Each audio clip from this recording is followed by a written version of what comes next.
Break के बाद स्वागत है। राम तेरी गंगा स्वच्छ हो गई। जी हां, राम तेरी गंगा मैली हो गई, ये बीते जमानों की बात रह गई है, क्योंकि ना ही अब राम की गंगा मैली है और ना ही ये गीत मौजूदा गंगा के हालातों पर फिट बैठता है।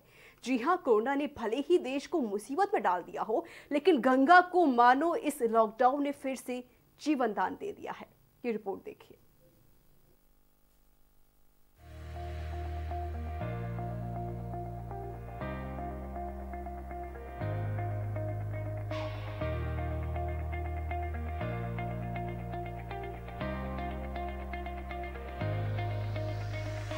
कोरोना महामारी भले ही लोगों के लिए अभिशाप बन गई हो, लेकिन इसकी बीमारी की रोकथाम के लिए देश में जो लॉकडाउन लगाया गया वो पर्यावरण के लिए वरदान साबित हुआ। एक तरफ जहां शहरों की आबोहवा शुद्ध हुई, वहीं नदियों की सेहत में भी काफी सुधार हुआ है। इसका एक नया नमूना गंगा जल में देखा जा सकता है। जिस मां गंगा को स्वच्छ और निर्मल बनाने के लिए सरकार की सारी कोशिशें फेल हो गई थी, उसे 1.5 महीने के लॉकडाउन ने कर दिखाया है। लॉकडाउन में गंगा के पानी की गुणवत्ता बेहतर और शीशे की तरह साफ हो गई है। गौमुख से लेकर गंगा सागर तक 2500 किलोमीटर का सफर। इस सफर में कई राज्य उत्तराखंड, उत्तर प्रदेश, बिहार, झारखंड, पश्चिम बंगाल से होते हुए एक जीवनदायिनी का गंगा सागर में मिल जाना, ये है कुदरत का एक अद्भुत नजारा। कुदरत से मिली इस अनमोल सौगात का नाम है माँ गंगा। माँ गंगा युगों युगों से मानव जाति का उत्थान करती आई है। यही नहीं, खेत खलियानों को सींचने के साथ साथ इंसानों के पाप तक धोती है माँ गंगा। पर्वतों से निकलकर गंगा का पहला मैदानी पड़ाव होता है ऋषिकेश।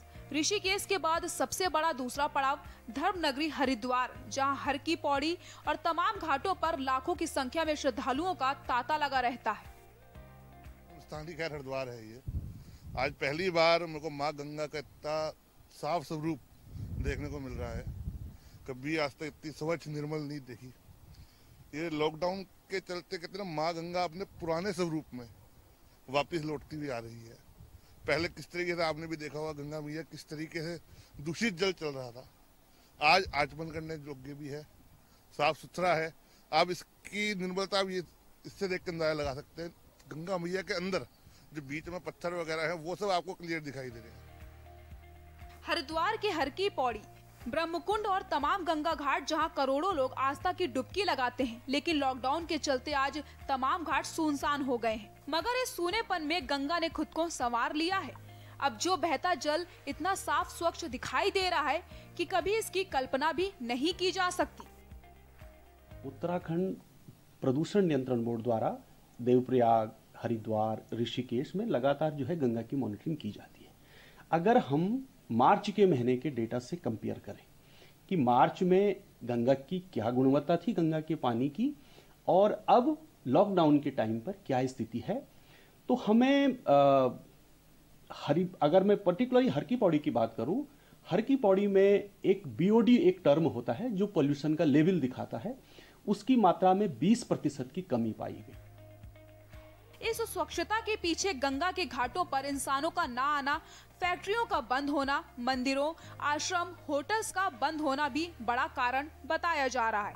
उधर गंगा से जीवन यापन करने वाले तमाम लोगों के साथ गंगा सभा, तीर्थ पुरोहित समाज भी गंगा के स्वरूप को देखकर काफी खुश है। उनका मानना है कि गंगा का इस तरह का स्वरूप आज तक पहले कभी नहीं देखा है।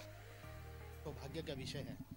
जिस गंगा की कल्पना सतयुग के समय पे की गई थी, मुझे लगता है कि वो गंगा का स्वरूप, उज्जवल स्वरूप जो गंगा का वर्तमान में दिख रहा है, जितनी उसको देखने मात्र से ही खुशी हम लोगों को मिलती है, मुझे लगता है कि जो हरिद्वार आने वाले श्रद्धालु हैं या जो गंगा के प्रति मोक्ष और आस्था की भावना रखते हैं, वो लोग जिस प्रकार की गंगा की कामना करके आते हैं और गंगा उस स्वरूप में उस समय नहीं मिलती है, वो कहीं ना कहीं दुख होता है। देखिए, गंगा एक अलौकिक शक्ति है।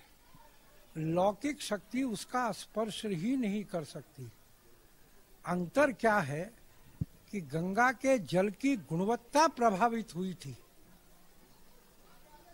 गंगा तो अपवित्र को भी पवित्र करती है कि अगर सैकड़ों योजन दूर भी व्यक्ति घर में बैठा हुआ अंतःकरण में गंगा का प्रादुर्भाव हो, तो वही जो स्नान का फल प्राप्त होता है जीव को, वही फल प्राप्त होता। तो इसी के साथ